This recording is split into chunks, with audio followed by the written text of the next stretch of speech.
Hey folks, how's it going? Thank you so much for tuning in to Talking BizTech. Welcome to the season two episode. And today we are going to explore the show business in Canada. But before we do that, I just want to thank All Innovative Solution. That is, and it's in short, it is AI production. So AI production is a content studio that produces audio and video contents. It is also a digital hub that provides content marketing and video marketing services. So, and AI production is currently working on their website. And if you want to get to know more about it, just contact me. My website URL is down in the description box. So now back to the topic. Let's talk about the show business in Canada. Um, Showbiz, in short, is a vernacular term for all aspects of the entertainment industry. The business side of the industry, of the entertainment industry, includes managers, agents, producers, and distributors, as well as the manager. I believe I already mentioned that. And the creative side, the creative element of the entertainment business includes performers, writers, musicians, artists, and technicians.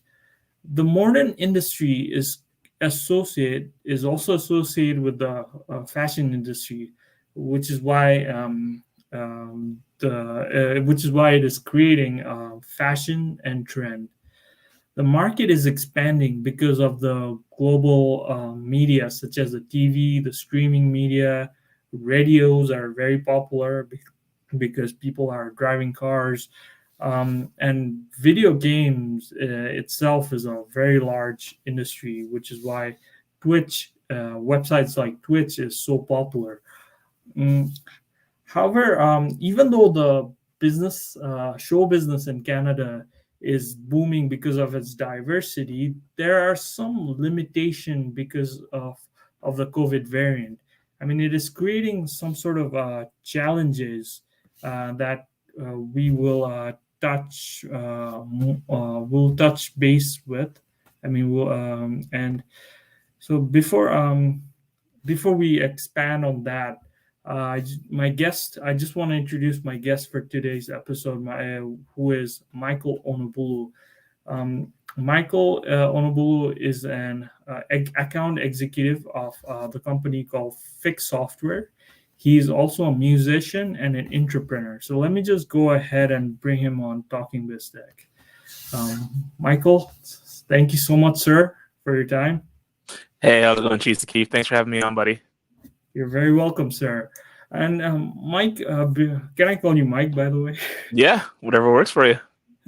So, Mike, before we jump into exploring show business in Canada, I just want to get to know you a little better, and I do this with all my guests. Um, I'm just curious to know your background in terms of your education, and if you can also tell me more about yourself. Sure. Yeah, so background. So like you said, my name's Michael. My background is, went to high school, went to university, went to high school in Brampton, St. Margaret-de-Ville, and I went to university in Waterloo. So you and I went to school Wow. together. We were at Laurier, Wilfrid Laurier University. And yeah, and then what was your other question? Sorry. Oh, and can you tell me more about yourself? Yeah, for sure. So when I was in school, I studied accounting. So I made business was my got a BBA, and I also concentrated in accounting. I worked at an accounting firm, audit Impressive. firm. Thanks, man. Worked in an audit firm for like 6 years, roughly. Um, and yeah, I mean, I had pretty varied experiences, like working wise. Um, I was president of Students Union for a while, so that was like a really cool job that I got to do, which was honestly a blessing and huge learning environment, huge opportunity to connect with people from various backgrounds and walks of life. And then moved over to accounting where I worked as a senior associate. So I was like leading jobs, leading audits, stuff like that, working on teams. Sometimes I was, doing the work. Sometimes I was managing what was going on.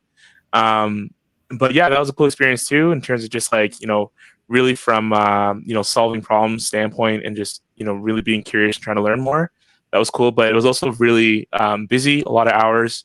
And I knew pretty quickly that, once I started working full time, that Mhm. I really wanted to dive more into music, because it was something that I was always interested in, like growing up. And I feel like I felt like it was just something that I really enjoyed, and I really took seriously as like something I could do really Yep. and truly, like as like a career kind of thing. And so at that point where I was working full time, I kind of just realized, like, life's short. Like, life is long, but it's also kind of short. And so Yeah. I want to really just pursue the thing that I really want to do. And I did have a plan, like in terms of why I wanted to do accounting and everything like that. But I just kind of felt like it was one of those things where I was starting to get older, and I was like, you know what, man, I really just want to be doing music. And so it took me a lot of like soul searching, and, having conversations with different people that were doing it already. I was fortunate that my younger brother was doing it already and stuff like that, and seeing a lot of success. So I just wanted to, branch out and try my own thing. So eventually bit the bullet, and left accounting, and pursued a career in music. And yeah, that was tough. I don't know if you're looking for like a life story here, so I'm just gotta give you more context. But yeah, that was tough. I mean, it's not easy to go from like a full time, like, salaried, stable job to Yeah. like, trying to like make it in the music industry independently. So I did end up taking like, more like part time work and stuff like that, just like pay the bills, while I also like spent a lot of time working on music, like formed a group and stuff like that. Bunch of people who were really talented, and did some shows and all that kind of stuff. Yeah. Um, and then, there was a period where I was like, hey, I want to try my solo thing, and tried that for a bit. That was really, really tough. And then all that learning, and eventually get to a point where, well, I got to a point where, started a relationship, and I was really like, hey, I'm fine to like struggle on my own, try to make this dream happen. But, with someone, I was like, maybe I should try and find something a little more stable. So still definitely very much like focus is, I want to make my dreams happen, but also was like, I think it's a good time to like try and, have a bit more stability in, the way my days are structured and stuff like that. So Yeah. started working in software sales, and, been a blessing completely. Like the company I work at is great. People I work with are phenomenal, and it's really suited to my strengths. Plus I get to really just be who I am, like express the fact that, I love making music, and I want to continue to, and there's a dream as to why I do it, and the message that I want to put out there. But in the meantime, really just, being in a place where I feel like there's a balance in my life, where I'm not really like struggling day to day, like pay bills or, manage my lifestyle, but also I have room and flexibility to work on the things that I really want to see come to fruition, present day and in my future. So yeah, Um, it's Cole's notes of where I'm at. That's amazing. Thanks, That's man. amazing, sir. Because you like, first of all, you can talk about your life story. That's what amazes me, because it's fascinating, and also the way you're balancing your work and your life. And actually, my next question to you would be, like, what does a typical day look like for Michael Onabolu? That's cool, man. It's different. I mean, these days are different than how it looked maybe even like 3 months ago. Yeah. But generally speaking, when I was really kind of like on autopilot, wake up in the morning, get ready or whatever. I usually have like a morning meditation with Yeah. some people that I know, which I'm really grateful for. So we'll do like some qigong, which is like breathing meditation, like a workout kind of like breathing meditation, which is really Yeah. cool. And then after that, I'll jump into my work day. So, work 8:30, 9 or 9 roughly till whenever, like 5, whenever. And then after work, depending on what day it is, I'll either have like some meetings, personally. And then when I was more in writing mode, that would be when I would start writing. So after I have my meetings, do like my workout, and then I would, jump into working on some writing, have some food at some point. Yeah. Um, and then that would be like the typical work week. And then on the weekends, I would go to the studio. So Saturdays are like dedicated to studio time. So just be there from like anywhere from like 10 or 12 to like 5 or whenever. And so yeah, that's was typical, like what it looked like this past year before. These days, more so in like recording mode and like promotion modes, like strategizing and stuff like that. So days after work more so look like okay, what's the plan in terms of like promotion? What's the plan in terms of like video? What's the plan in Yeah. terms of like, setting up like, organizing like studio time for like other projects that are being worked on, and like just it's more it's less writing right now because a lot of the writing's been done, Yeah. and now it's more like, hey, like how do we reach the audience? How do we reach the broader people that we're trying to share this message with? Hopefully resonates with people, and also how do we get these projects like completed, right? Yeah. Yeah. So yeah, that's what days look like today. Oh, that's awesome. Like, it's good that you're sharing me these things, because it's good to learn about. I mean, you're really good with time management, and it's good to learn about the time management skills, because like I'm just like you. I'm also passionate about music, but then again, I'm passionate about movies, and then I'm also passionate about podcasting, right? So Mhm. it's like my passion is kind of split out. So like I could learn a lot from you about time management skills. And I'm like, one thing that I'm proud of is that we went to the same universities to do our undergrad. And I want to know about your experience as a student president. How like you when you were president, you actually met a lot of people, and that includes me as well. Yeah. So I just want to know, first of all, your journey, and then your experience as a student president. Okay, for sure. Yeah. First, in terms of like the time management, the organization, and stuff like that, like, Yeah. look, bro, I'm not like the best at that stuff. Like, I feel like the right motivation will help you get there. You know what I mean? So like, Yeah. you're serious about like doing music and doing movies and all that stuff, you'll find a way to make the time. Yeah.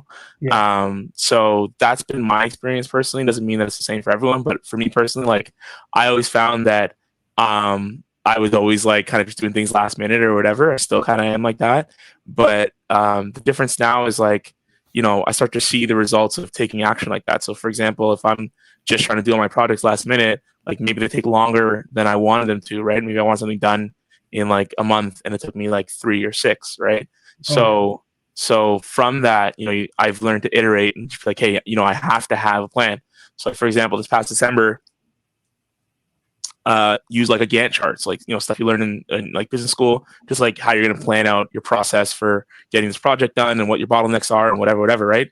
So I took a Gantt chart template, put all the projects I wanted to do, for that month of December as well as into the new year Yeah. on that chart, and then just laid out the calendar of like when we're going to get what done. And then my buddy that I work with, Carl, who handles like the engineering and pre-production, a lot of like the executive production kind of stuff. He went and added other columns like, hey, like, mixing, what level of mixing are we done at? Like just all the different technical elements that we also need to look at getting completed. And so that was highly effective for us, because normally we could finish a song in like, a month or something. We could record a few songs, but like getting them to the final product stage was like took forever. This December, we got 7 songs done. You know what I mean? And so it was like, we just were organized, you know what I mean? But like, we didn't start there. We didn't start doing things like this, like using Gantt charts or like being that level of organized. It was like, we had to learn that, like, look, man, if we don't really, you know what I mean, organize ourselves, like, we're not going to get shit done, right?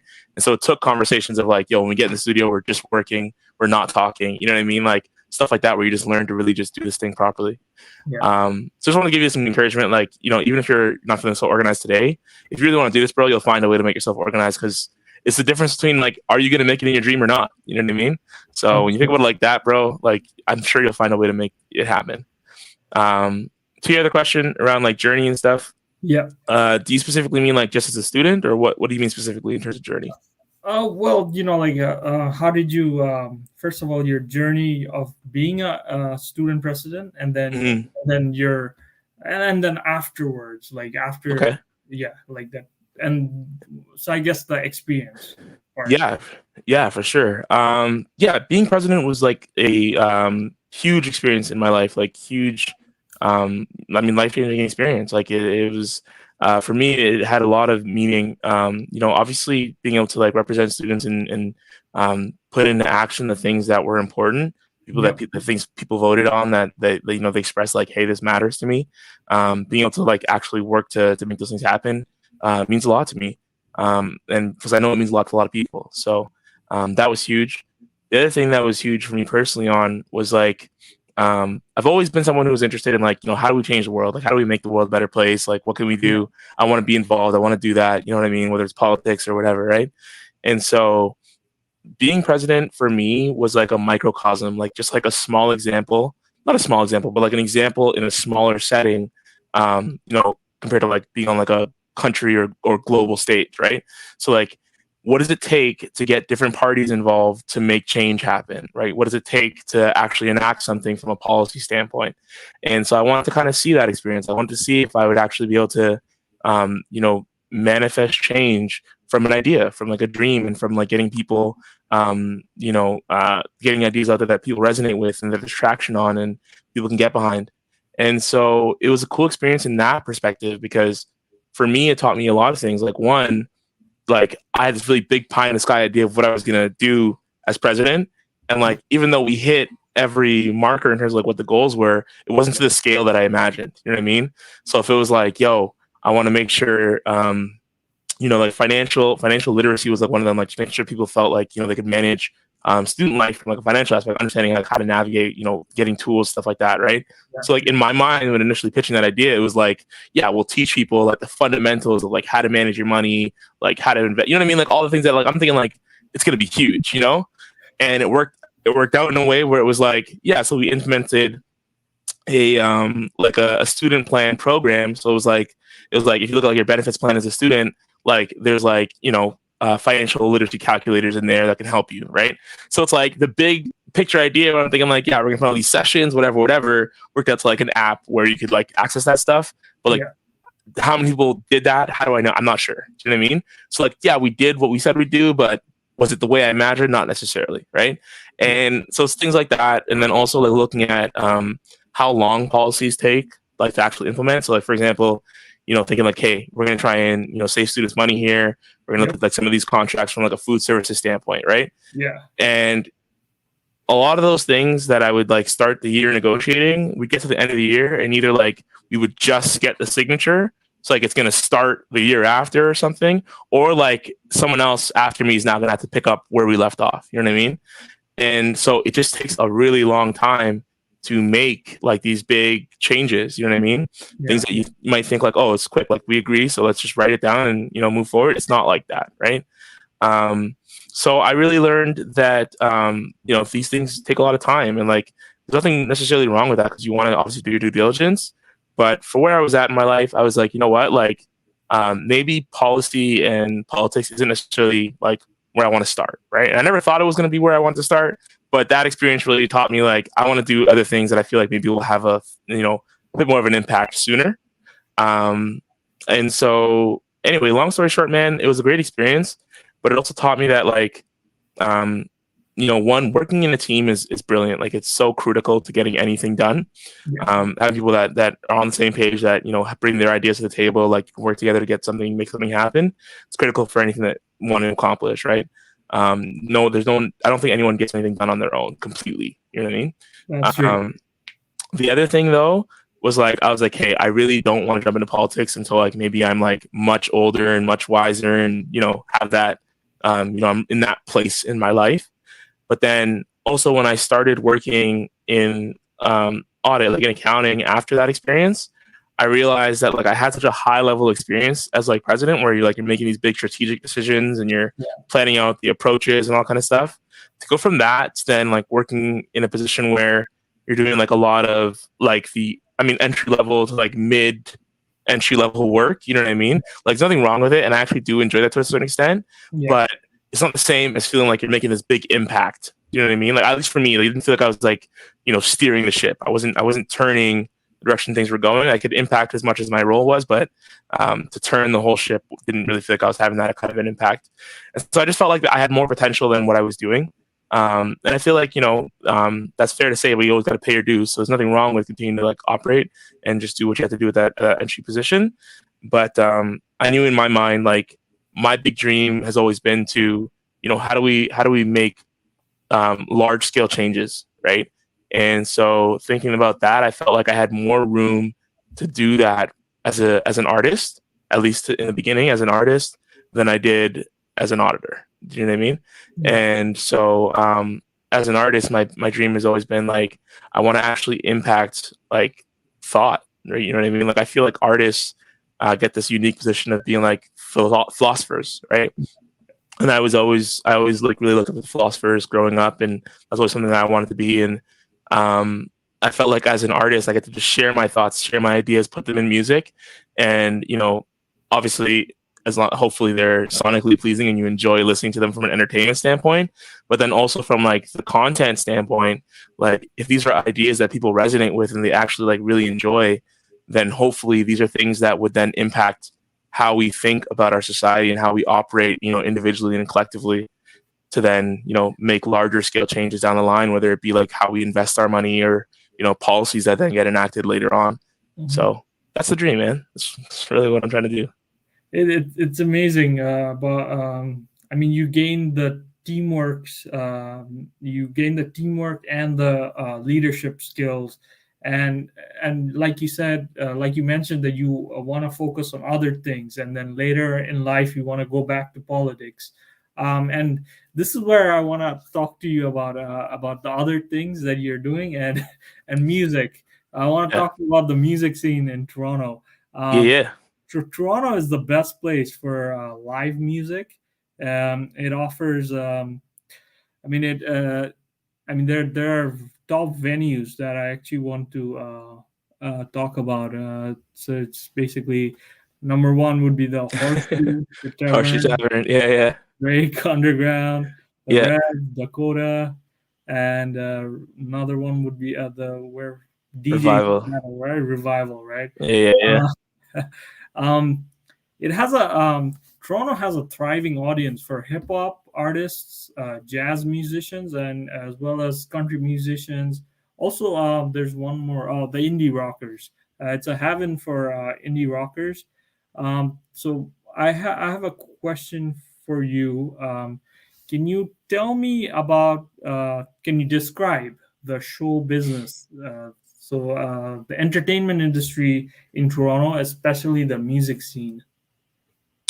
Yeah, for sure, man. That's a pretty big question. So, um, I guess you treated it open ended, so I'll answer it open ended. So in terms of like, I guess the show aspect of it, so like live performances, stuff like that. Yeah, Yeah, there's different levels for sure, right? yeah, So entry wise, like definitely tons of open mic opportunities where you really just get to like go to a bar, go to a different location, what have you, and perform. You're put on a list, you get to perform like whether it's like original content or covers or whatever, and people just get to enjoy. And just if people like it, they'll give you feedback afterwards and stuff like that. Build your network, meet other artists who are doing similar things. It's a cool opportunity. I did a ton of it. I will continue to do a ton of it. I still do it because it's a lot of fun, and it's also a great way to build up your skill set, practice, and meet new people who just love the art form. So yeah, I've done that at a few different places. I did that a lot at Drom Taberna. Shout out Drom, which is at Queen and Augusta in Toronto. So I would do that a lot there. It's like a second home for me. And there's another spot, Bovine Sex Club, which is like down the street on Queen Street. Also, big rock location as well, but they also had an open mic scene, so I would do that there. And there was another spot on Queen called Nocturne, which was a really cool spot. They closed it down in 2018, but did a bunch of shows there, like paid shows as well as like other kinds of stuff. So yeah, those are like big spots where I would frequent. Horseshoe Tavern was another one that I would go to. I know they're like part of like Canada Music Week. Like people perform at those venues like through Canada Music Week and stuff. I've met a lot of really cool artists there. Potential collabs that I wanted to look at and stuff like that. yeah, So there was lots and lots of really cool things that that happened in these different locations. But what I'm trying to get at is like, so entry level, you look at like more of these like open mics and stuff like that, where there's not really like much of a bar to yeah, stop you from kind of performing. Then you can look at other types of shows where maybe like a promoter will put on like a showcase, yeah, which I've done as well, where someone will like get a venue and they'll work with the venue runner, like people who run the venue, basically be like, hey, we're gonna put on a showcase. Maybe they'll sell tickets. So like each performer can like sell a certain number of tickets or whatever. Maybe you get a portion of sales, and the venue gets to walk away with like the bar sales or whatever. yeah, And so those are opportunities too, right? Again, another way to like really like lower barrier of entry. Maybe you have to like pay a little bit up front, or you get like a portion of, you have to sell a certain amount of tickets, and a portion of that goes to the promoter. But again, like you can get on those fairly easily. And again, another way to just practice like performing. After that, you start looking at things like, okay, do you want to like run your own show? Now that's really far down the line where you have more of an audience, but you can look at getting on the bill of someone else's show. So like if it's like lead, artists, bigger name industry artists, Yeah. if you can get on like a bill with them, those are always a good look. Because then now you're presenting to their audience. Yeah. It's not as much pressure to try and get like the show performed, like show on, because tickets are going to be sold through that leading artists and stuff like that. So those are like, again, next level up, really just getting your name out there. And then once you start feeling more comfortable to like have your own show, you can obviously run those. So different approaches to that, whether it's like you're in contact with like a particular venue, and you try and like sort that booking out yourself. You can look at actual booking agents. So like getting someone to book your show, at different venues, and then you work out what the splits are going to be and what the agreement is with the venue, as well as with the booking agent, the promoters, and stuff like that. Yeah. There's different websites that you can use to like kind of like automate that process. So like I think like Sonic Gigs is another one of those where it's like you can actually just go to the website, look at different locations or whatever that are looking for artists to perform at, and then work out whatever the terms are. They'll usually put like what their terms are, or negotiable terms or whatever, and try and build a tour out of that. So there's lots of different approaches to it. Yeah. Is that the spelling? I gotta double check the name of the site. I believe it's Sonic Gigs. I haven't used it in a while. I mean, COVID and all that, but there's Sonic Bids is what it is. So here, I'll put it in the chat here. There's a chat here. So so there's like different options like that. Yeah. And then there's other things where like, so for example, there's like conferences and festivals, right? Like those are really big opportunities. So for example, like Indie Week is like a conference, but it's also like a kind of like a festival where it's like just different performances. It's independent artists, right? Indie Week in the name. So you can like apply for like being able to like showcase there, and get on the roster there. You could look at like applying for Canada Music Week, right? It's a big stage to be able to like perform at and stuff like that, and network, right? Meet with different people who are in the industry, and then there's other festivals like like A3C. You start looking at South by Southwest, stuff like that. So that's like a broad strokes of performances, live performances, and I'm sure there's people who know much more than I do, but that's my knowledge anyway. But I have a quick question. So since Omicron is happening right now, so is live shows, is it on halt, or is it going to happen soon, or like what's the deal here? Yeah, for sure. I mean, before Omicron, there were some shows that popped up. Like I was someone reached out to me with like a show opportunity to perform. I didn't take it personally. The only reason I didn't was because that was going to be in that December period where I had like the big plan to like do a bunch of recordings and different things kind of going on. Yeah. And we were also just releasing the video for a single we put out last year called Love Me. So that was all happening at the same time. So like, thanks, man. I should have considered it a little bit more than I did, and I wish I had. I wish I had kind of just said like whatever, let's just try and make it work. Yeah. But at the time I declined it. I know that the show did happen and it was a success and everything. But yeah, so there were some shows in that little period where we were between Omicron and the vaccine passports were initiated and everything. Yeah. But these days, right now, I mean, you can't even dine indoors, right? So there's not really a lot of shows happening right now. But I'm sure they're gonna come back with a vengeance, once we're able to. So yeah, hopefully, I'm going to be positive here. Hopefully, everything will calm down by next month. Fingers crossed, right? So, because we don't know, we can't really predict the future, but I'm pretty sure everything will cool down by next month. And also, like Michael, I'm a huge fan of yours. I love that song. Thanks, Love man. Me. Thank you. Tell me what the song is about, and are you planning to release an album? Yeah, for sure. So Love Me specifically How that came to be was, so we've been working on a project for a while now, called the One Day Project. So it's basically an album. The idea behind it was like, Yeah. I always said I would do this one day, and like today is one day, right? It's like, it's something that something you're like, oh, I want to do that one day, right? And like, Yeah. so the idea of the album is like just encouraging people to like make today like that one day, and then telling my story of like that experience of like kind of realizing like, I got to make today one day. And so that's the album. That's like the big dream, but we're not like rushing it.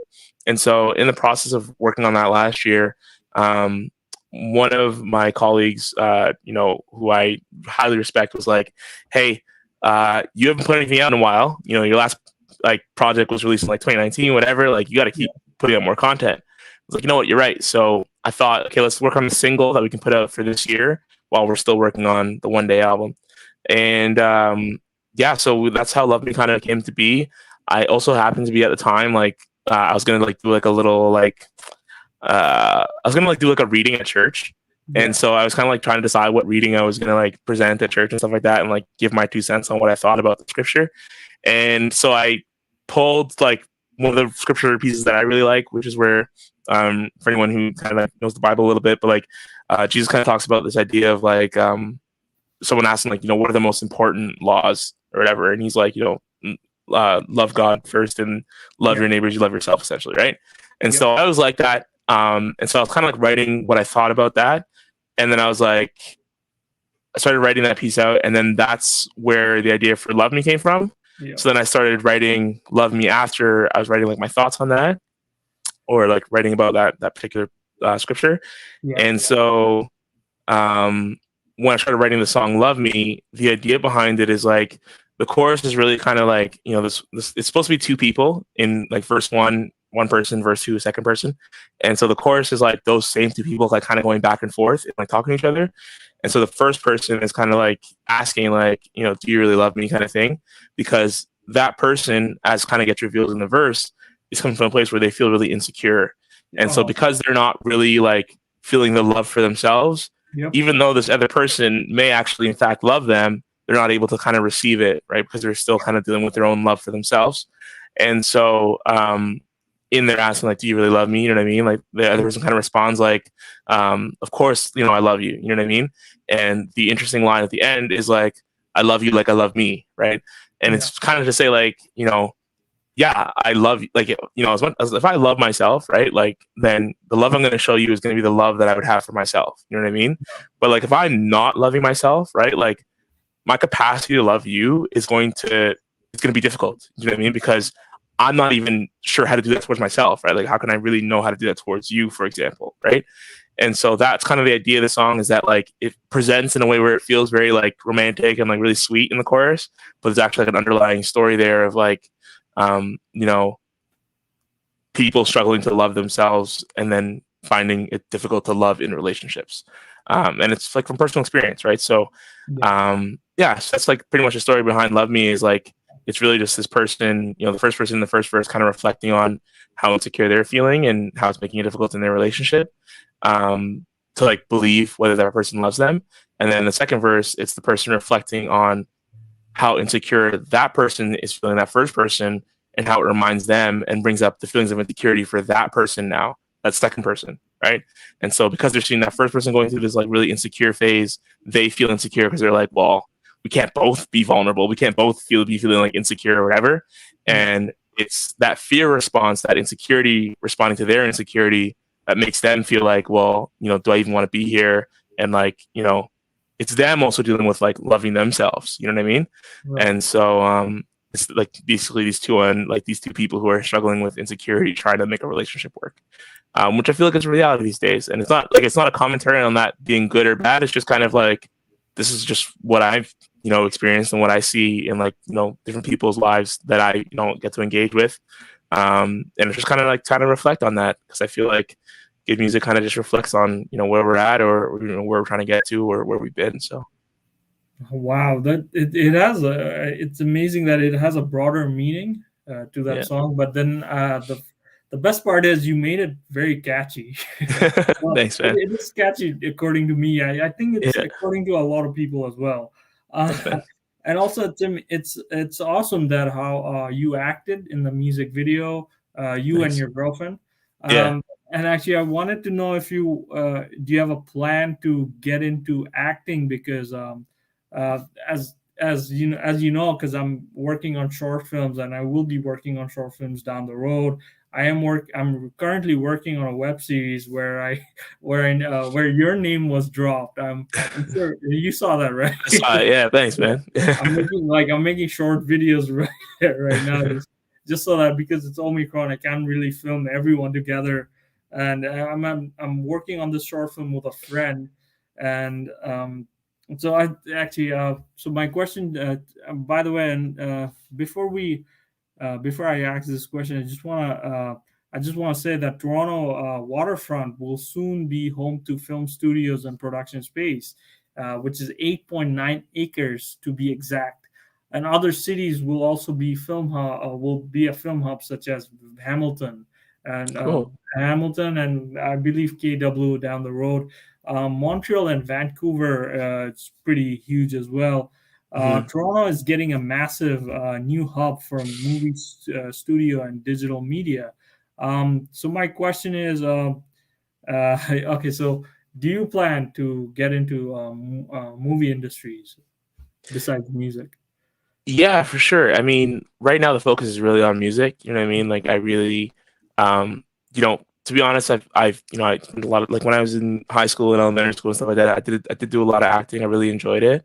Yeah, Didn't do as much of it in university, and since then there was a period where I was thinking about like, do I want to go like kind of like that acting route?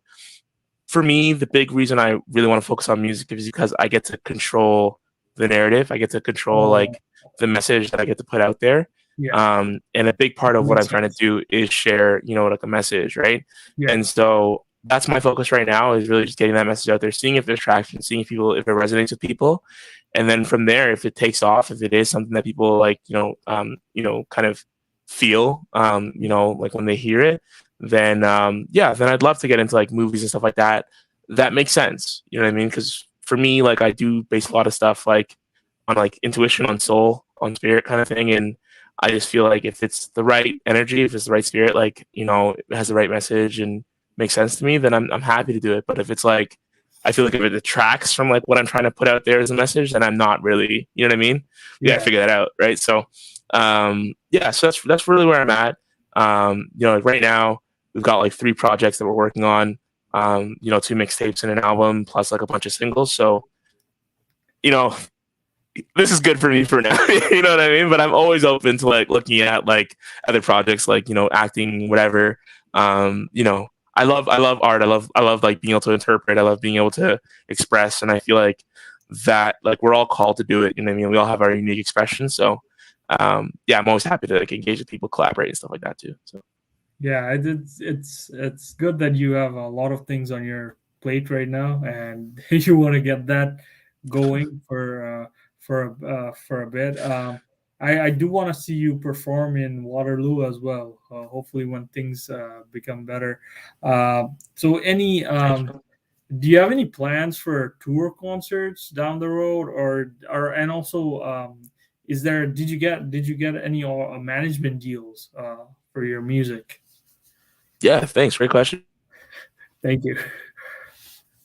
Oh, your screen just got frozen.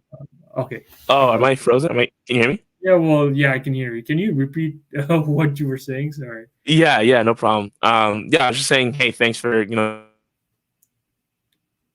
Oh, yikes. Your screen just got frozen. Probably. Let me just try removing you and then bring you back. Um, Mike, you there?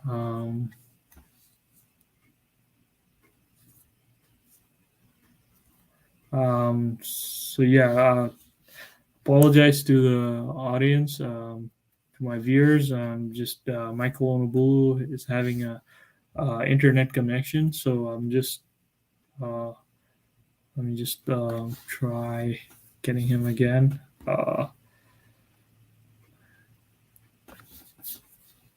Um, yeah, just Let's have to wait for Michael Onabolu to come back.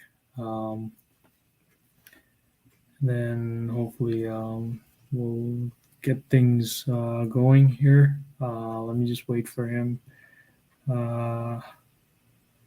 Moment.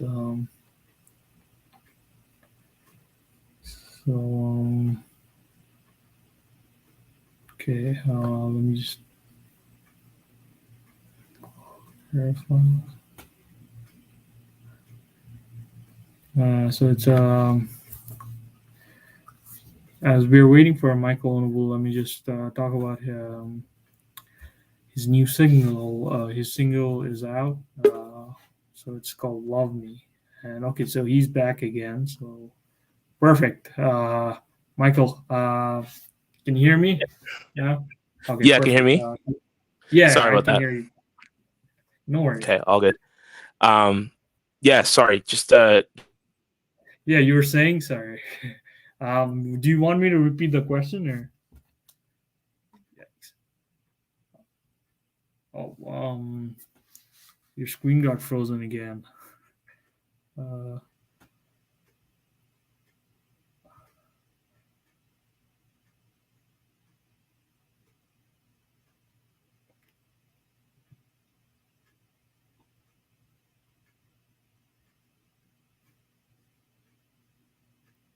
Let me try this again.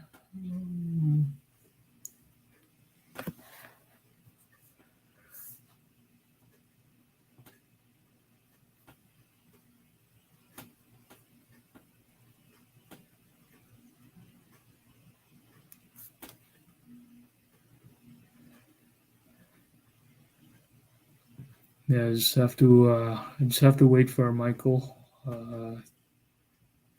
to get his internet connection fixed. So we'll just be in a. I'll just have to wait. So yeah, it's share the single again. So it's this is the single. It's and like he mentioned, the album is called One Day, and he's actually working on it right now. Um, Perfect. He's back again. I'm so sorry, brother. No worries. So yeah, Mike, you were saying, or do you want me to repeat the question? No, I remember. Yeah, so I was just saying, like, hey, thanks for encouraging me to come out to Waterloo and do some shows. That'd be awesome. I'd love to. Yeah. And in terms of like touring and stuff like that, definitely want to get some shows going in terms of like locally, like in the Ontario region, and wherever. And then, like if there's an audience that wants to hear me anywhere, like I'm happy to come by and perform. Definitely want to connect with more people and stuff like that, especially once we're able to. But yeah, man, the big thing for me will be like focusing on getting the content out. Reaching broader audiences in terms of like just getting people to hear the music and hopefully enjoy it.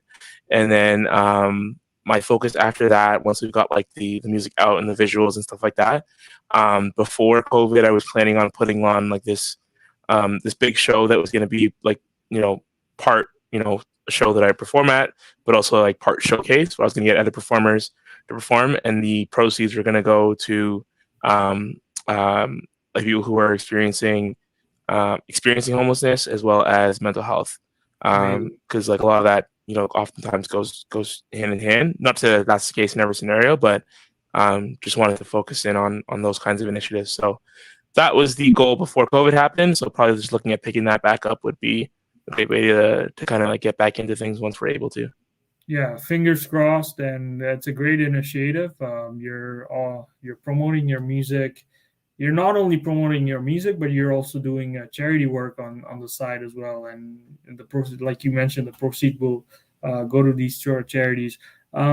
Also, I just want to know, how are you promoting? Like, what digital channels are you using to promote your music and tour Yeah, concerts? yeah, for sure. So I mean, there's the stuff like getting on different playlists like Spotify, Apple Music type playlists, stuff like Yeah, that. There's also looking at like the different blogs, right? So whether it be like Hot New Hip Hop, about DX, like Ear Milk, the various blogs that people kind of like go to like hear new music or just keep up to date with what's going on with yeah, music. And then you've got like a lot of the Instagram accounts that are like more like kind of like blog kind of accounts. So like, Yeah. the Six Buzzes of the world, Hip Hop Canada, um, rapper like Toronto rappers. Like there's different like different Instagram accounts that kind of newer artists. Yeah. Sorry. Your audio got cut off. One Uh, sec. yeah. Yeah, I can hear you now.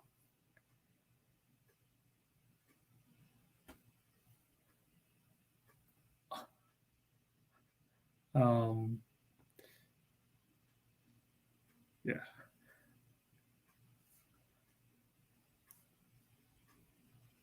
I can't really hear you. Apologize. Can you hear me now? Yeah, I can hear you now. Sorry Yeah. about that. My headset disconnected there for a second. Oh, Um, but yeah, so no, what I was saying was that there's like Instagram like blog accounts that will promote like a lot of like like different hip hop acts, like whether they're like bigger acts or like newer independent kind of acts. yeah. So stuff like that's a big use case. And then looking at TikTok, promoting on there and stuff like that, and different people who like have like larger followings that'll like utilize your music if they like it and stuff like that. Promoting on different YouTube channels where people use your music for intros and stuff like that. That's another path and avenue. Excuse me. And then outside of that, man, you're looking at more like PR type stuff. So getting your stuff, like getting press kits, getting your stuff in front of like radio DJs, Yeah. different avenues like that as well. So there's a lot to it. And obviously there's like word of mouth, right? Like just organically people being like, man, I really like this, telling their friends, telling their family, and seeing reach that way too. So lots of avenues to explore. And it's an art form and a science in and of itself. So, obviously trying, different things and iterating that process, but also looking at people who are like experts in that space to leverage their knowledge and expertise and their wisdom to help reach a broader audience too. I agree with you. A lot of avenues for you to explore, and just happy for you to embark in this journey. And also, Michael, might have to end this show because like the internet connection and and also technical difficulty. So I'm just gonna end it with one last question, Yeah, and also this won't be one and done. I would love to have you again. sure. I am a big fan, so you're always welcome on Talking BizTech. Thanks, Chief. Thanks, Saqif. Hey, no, not a problem. So my last question is, what advice do you have for the upcoming and new musicians in Canada's entertainment industry, and what sort of management deals that they should they look out for? Sure. Biggest thing I would consider or recommend or suggest to a new artist is really just believe in yourself, as cliche as that sounds, but also believe in yourself in such a way where it doesn't matter how long it takes. It's Like, true. like for me, like the big thing that I would think about when I would think about, do I really want to do this? Do I really want to do music? Like, even though I really like love it and like, it'd be like a dream come true. Like, am I really gonna like, throw it all into like this idea of like what I really want? Um, I think the big thing that I had to realize, and that someone that I worked with at my accounting firm helped me realize, was one day he just kind of asked me like, Mike, when are you gonna change the world? I was like, oh man, like one day, like I'm gonna do that one day, whatever, right? And he's like, no, seriously, like when, right? And I'm like, man, I don't know, like whenever the time, like one day, right? And, Yeah. and he was like, you know what I heard hell is? And I was like, what? And he's like, hell is when you get to the end of your life and you see what your life could have been like if you'd only tried. You know what I mean? Oh And, yeah. Yeah. and so for me, when he said that, like that's like when it clicked, when it was like, you know, I'm on this fence because I'm scared of trying. I'm scared of like, what if it doesn't work out, right? But then I realized like, with what he said to me, that really the only time it's really a fail is if I stop trying, right? If I don't try, if I stop trying, if I'm like, you know what, I'm gonna give up, like I don't want to do this, that's when I failed, right? And that's when it's like, well, yeah, of course I'm gonna be disappointed, right? Yeah. But if I try for the rest of my life to make this happen, you know what I mean? I mean, this is the thing that I want to do with my life. So I mean, that's success. I mean, it makes sense of like, you know what I mean? Like, because I mean, at the end of the day, like, I I I I give it everything. I go out having given it my all to like make this dream come true, because to me the alternative is like if I didn't try for this dream, if I didn't try to like make this happen and put this message out there and try to impact the world in this like way that I really dream of, Yeah, then I would feel like I never even did anything anyway. You know what I mean? Even if I kept, like, a really nice job and, did all these like really cool things with like all this money that I could make doing something else, like I would still feel like there's like this thing that I never got to really fulfill.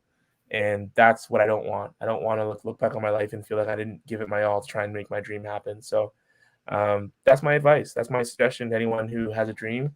Like, just give it everything. Like, what else are you going to really do? You know what I mean? Like, clearly you feel called and you feel tied to this thing. So then what else is really as important at that point? So that's that. In terms of like management and stuff like that, I would just recommend that anyone you consider working with, make sure you trust them. You know what I mean? Like, make sure that someone that you really that's feel true. has your best interest at heart, and you have their best interest at heart, and you guys are like resonating on the same frequency. You know what I mean? Because I feel like it'd be suck really to like work with someone who's like, yeah, maybe they know a ton about the industry, but they're doing things in a way that you don't agree with, Yeah. or you don't believe in. I feel like that would create a lot of inner conflict for you, even if you're creating success. So, at least for me. So, I would just work with someone that you really trust. Oh, excellent advice, and I would say, yeah, I agree with you because as in we have to try something right now, and because down the road you don't want to regret. So that's the main message to everyone. And thank you so much, Mike, for your time. Um, and it's great to have you. It's great to have you again. And yeah, best of luck with your music career, and also fix software. Thanks, man. Thanks, Chief. Yeah. And hey, best luck to you as well, man. I see you out here grinding. You know what I mean? You got your podcast, got like all the projects you're working on, the short stories, like the visuals that you do, the music. Like, you're really going after it, man. So just keep doing your Yeah. thing.